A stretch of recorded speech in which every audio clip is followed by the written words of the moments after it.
कि so called secular party के leaders walkout कर रहे हैं पार्लियामेंट से जब एनआरसीसीए का बिल पास हो रहा है। तो आपके पार्लियामेंटेरियंस को तो वहाँ पर रहना चाहिए, डिबेट करना चाहिए और एकदम रोकना चाहिए बिल को। तो आप वॉकआउट करें मतलब आप खुली छूट दे रहे हैं भाजपा को। सेक्युलर, सोशलिस्ट, रिपब्लिक, तो ये लोग सेक्युलर को हटाना चाह रहे हैं। कभी एनआरसी थोपा जा रहा है, कभी 370 हो रहा है। नमस्कार, आदाब, स्वागत है आप सभी का लाइव इंडिया न्यूज में। मैं हूं आपके साथ जमशेद और इस वक्त हम आपको बता दें कि लोकसभा चुनाव काफी करीब है।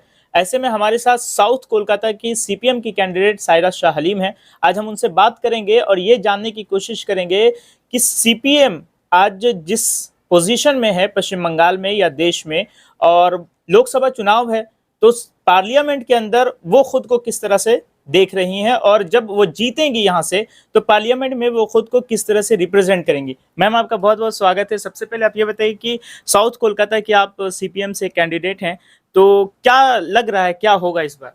जी, तो सबसे पहले सारे दर्शकों को अस्सलाम वालेकुम, आदाब, नमस्कार, गुड इवनिंग। देखिए, अभी ये बहुत दिलचस्प इलेक्शन है और ये एक असाधारण इलेक्शन है। ये कोई नॉर्मल इलेक्शन नहीं है, मामूली इलेक्शन नहीं है, बहुत बड़ा इलेक्शन है क्योंकि अभी देश का जो वजूद का सवाल आ जाता है क्योंकि यहाँ पे जो कट्टरपंथी हैं, भाजपा हैं, वो देश का वजूद उड़ाने की कोशिश कर रहे हैं। हम देख रहे हैं इतिहास मिटाया जा रहा है मुगलों का, 16वीं सेंचुरी के चैप्टर्स उड़ाए जा रहे हैं। सिविक्स के इम्पोर्टेंट जो चैप्टर्स होते हैं, डेमोक्रेसी, लोकतंत्र, they don't want students to study this chapters, they want to rewrite history. तो अभी ये चुनौती का ये इलेक्शन है, ये मामूली इलेक्शन नहीं है क्योंकि ये पूरा इन लोगों का एक निर्णय ले लिया है कि ये लोग संविधान को बदलना चाह रहे हैं। जो प्रियम्बल में जो शब्द हैं, लफ्ज हैं, सेक्युलर, सोशलिस्ट, रिपब्लिक, तो ये लोग सेक्युलर को हटाना चाह रहे हैं और माइनॉरिटी कम्युनिटीज को सेकंड सिटीजन्स करार करना चाह रहे हैं। They want to do it officially, अभी तो अनऑफिशियली चल रहा है। 2014 से ही कभी लिंचिंग हो रही है, कभी एनआरसी थोपा जा रहा है, कभी 370 हो रहा है, कभी आप देख रहे हैं लेदर बिजनेसेस हो रही हैं, जो वेंडर्स होते हैं माइनॉरिटी कम्युनिटी, उनका लाइसेंसेस कैंसिल हो रहा है। उत्तराखंड में देख लीजिए क्या क्या चल रहा है। और एनआरसी को तो लेकर आपने देखा होगा, पश्चिम बंगाल में ऑलरेडी एक युवा की आत्महत्या कर ली।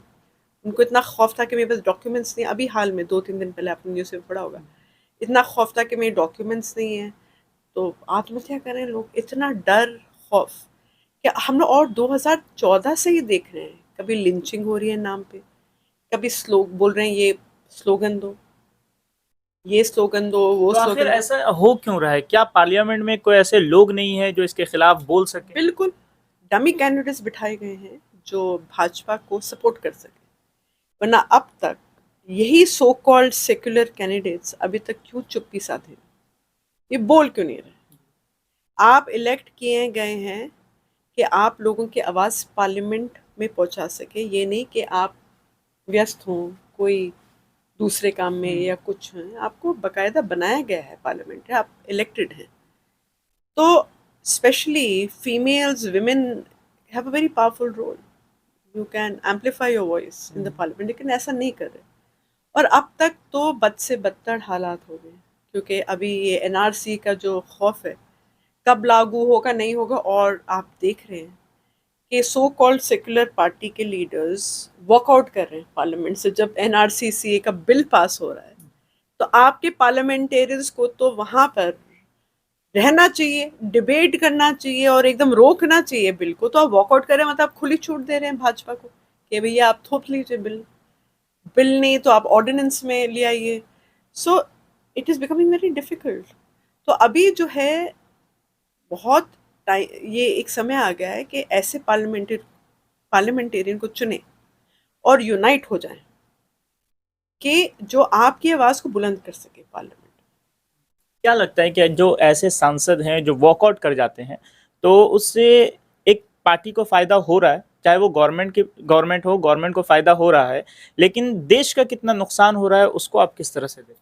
देश का तो हो ही रहा है ना नुकसान, जब नागरिकों की जॉब्स नहीं है, हेल्थ केयर नहीं है।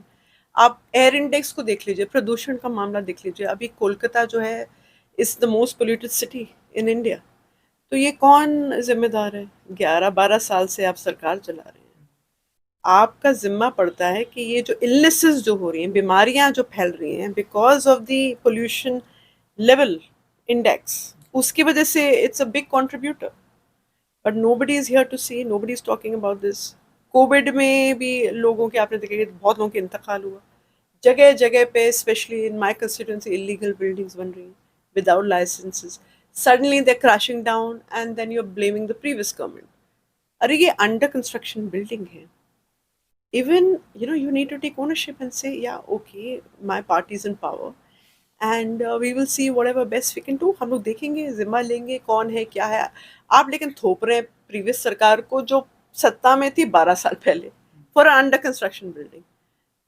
So you are deflecting the attention, you need to pay attention to the core issues।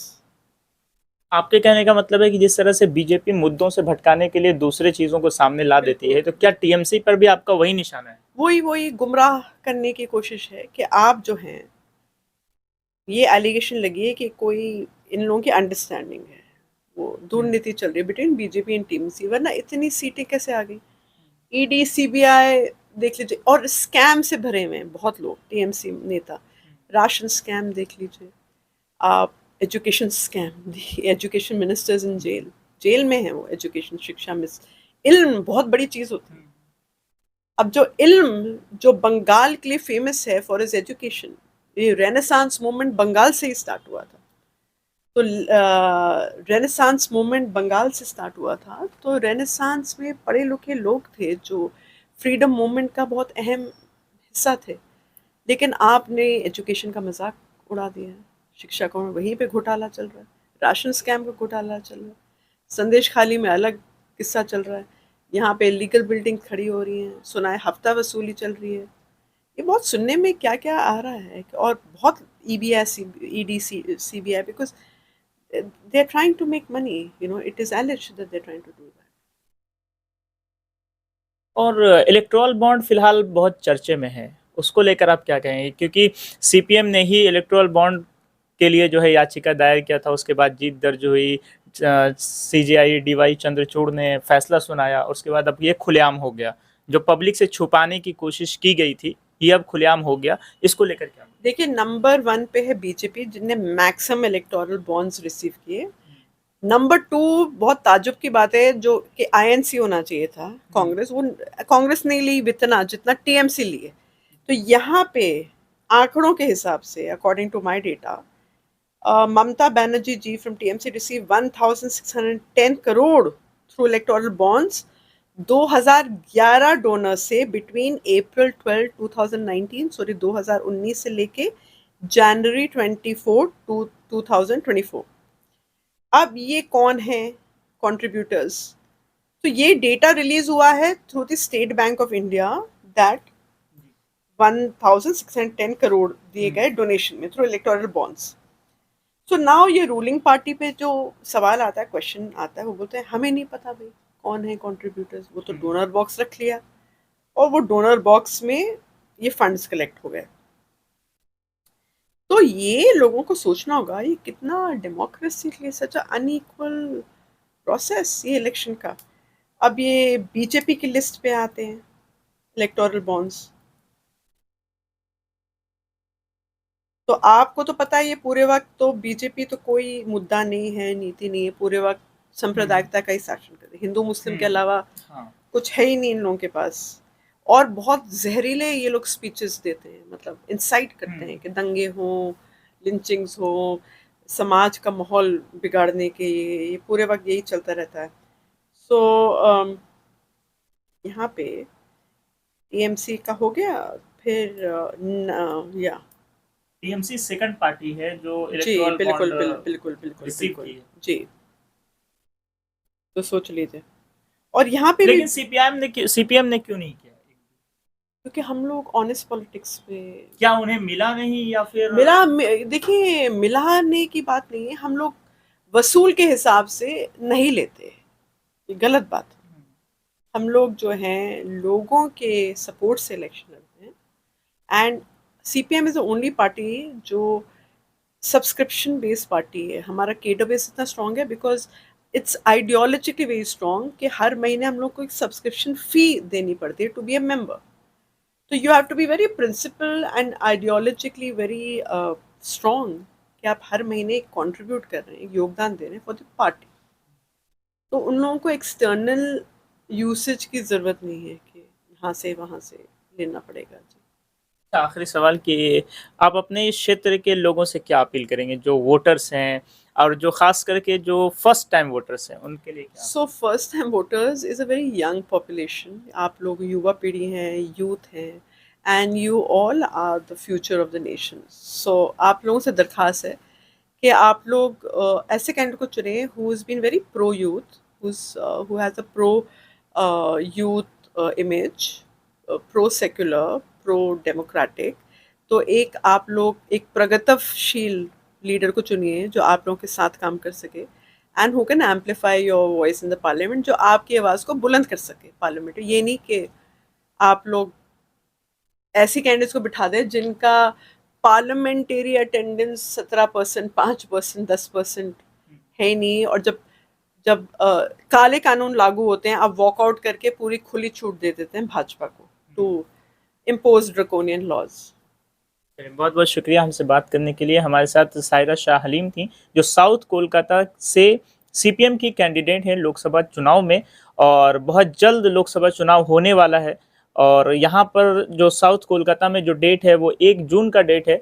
तो इन्होंने चुनाव में जो मतदाता हैं उनसे अपील भी कर चुके हैं कि ऐसे कैंडिडेट को आप वोट करें जो पार्लियामेंट में आपकी आवाज़ उठाए। असल में पार्लियामेंट भेजने का या विधानसभा भेजने का कैंडिडेट को यही मकसद होता है कि आपकी वो आवाज़ बने।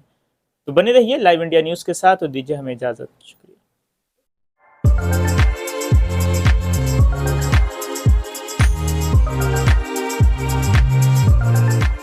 के सन्स में 916 हॉलमार्क गोल्ड और स्टाइलिश डायमंड के अलावा सिल्वर में भी बहुत कुछ अवेलेबल है। चांदी का तश्त, बट्टी, मछली, अतरदान, पायल और बच्चों का बाला भी यहाँ आपको मिलेगा जो सिर्फ 500 रुपए से स्टार्ट होता है। इसके अलावा गोल्ड में necklace, bangles, chains, bracelets, earrings भी मिलेगा जो आपकी खूबसूरती को 4 चांद लगा देगा।